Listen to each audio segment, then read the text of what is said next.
ዛሬ በአዲስ አበባ ሰማይ ስር አዲስ ተስፋ ተበስሯል። የቀለም አባትና እናቶች የትውልድ ቀራጺ መሐንዲሶች የሆኑት መምህራን ለዓመታት ሲናፍቁት የነበረው የመኖሪያ ቤት ግንባታ በዛሬው ዕለት በከተማዋ በተለያዩ ሳይቶች በይፋ ተጀምሯል።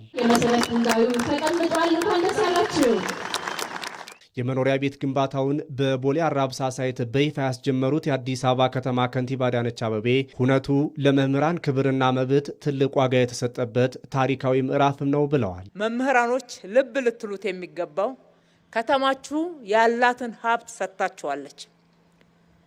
ይሄ ለመጀመሪያው ዙር የቀረበው 40 ሄክታር መሬት ወይም ደግሞ 400,000 ካሬ መሬት የከተማዋ ትልቁ ሀብት ነው። ከከተማዋ ትልቁ ሀብት ቅድሚያ ተሰጥቷቸዋል። በሊዝ ዋጋ ሲሰላ በአማካይ አሁናዊ የሊዝ ዋጋ ሲሰላ ወደ 24 ቢሊዮን ብር ያወጣል። እሱ ብቻ አይደለም፣ ከ5 ቢሊዮን ያላነሰ ካሳ ከፍለንበታል። ይሄ አንድ ላይ ሲሰላ ለመምህራኖቻችን የሰጠነው አክብሮት ቅድሚያ ለሙያችሁ ሀገርን ለመገንባት ትውልድን ለመቅረጽ የምትከፍሉት ዋጋ ምን ያህል በመንግስትም ዘንድ በሕዝባችሁም ዘንድ ክብር እንዳለው ይህንንም በተግባር እንዳሳየን እንድታዩት። ለሀገር በእውቀታቸው ብርሃን የሚፈነጥቁት መምህራን የሚጠበቅባቸውን 25 በመቶ በመቆጠብ የመኖሪያ ቤት ግንባታው እንዲጀመርላቸው ማስቻላቸው ደግሞ ሌሎች የመንግስት ሰራተኞችንም የሚያበረታታ ይሆናል። በዚህ መርሃ ግብር አይገቡም፣ አይሳካም የሚሉ በርካታ ድምጾች ስትሰሙ ቆይታችኋል። ለዚህ ጆሮ አልሰጣችሁም። የራሳችሁን ጥረት ጨምራችሁ የቀረበላችሁን አማራጭና እድል ባለማባከናችሁ በጣም ደስ ብሎኛል። የመምህራኖቹ መሳካት ቀጥሎ ተሰልፈው ያሉ በርካታ የመንግስት ሰራተኞች አሉ። የጤና ባለሙያዎች፣ ሌሎችም የመንግስት ሰራተኞች በዚህ ዘርፍ በመደራጀት ሂደት ላይ ነው ያሉት እና መምህራኖች ፋና ወጊዎች ናቸው። የከተማ አስተዳደሩ በ57 ማህበራት ለተደራጁ 6194 መምህራን 40 ሄክታር መሬት በነፃ ያቀረበበት የመኖሪያ ቤት ግንባታ በአጭር ጊዜ እንዲጠናቀቅ ክትትል የሚደረግበትም ነው።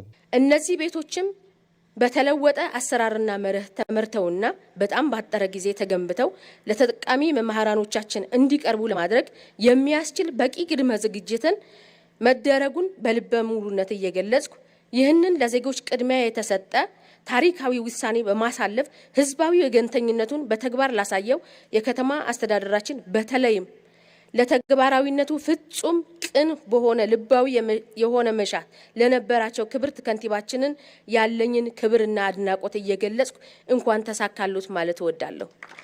በተደራጁበት ማህበር አማካኝነት 3.8 ቢሊዮን ብር በላይ መቆጠብ ለቻሉት የእውቀት አርበኞች የመኖሪያ ቤት ተጠቃሚ መሆናቸው ደግሞ የትውልድ ቀረጻ ስራቸውን በትልቅ ትጋት እንዲከውኑ ያደርጋቸዋል። ይህ የቤት ግንባታ መርሃ ግብር መምህራንን የመኖሪያ ቤት ባለቤት ከማድረግ ባሻገር ለዘመናት ለመምህራን የቤት ጥያቄ መልስ የሚሰጥና ለቀጣይ ትውልድ መቅረጽ በሀገር ግንባታ ከፍተኛ አስተዋጽኦ በሚያበረክቱት መምህራን የተረጋጋ ህይወት እንዲመሩ የተሰጣቸውን ትልቅ ዋስትና በአገልግሎታቸው ትሩፋት ለሚያፈሩ ቋሚ ሀብት ማሳያ ጭምር ነው።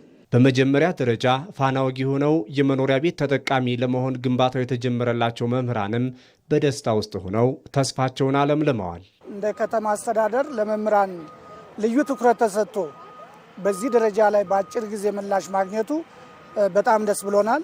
ይሄ ደግሞ ያበረታታል። በስራችንም ላይ ልዩ የሆነ መነሳሳትን ይፈጥራል። በጣም ለረጅም ጊዜ ስጠብቀው የነበረ ነገር ነው።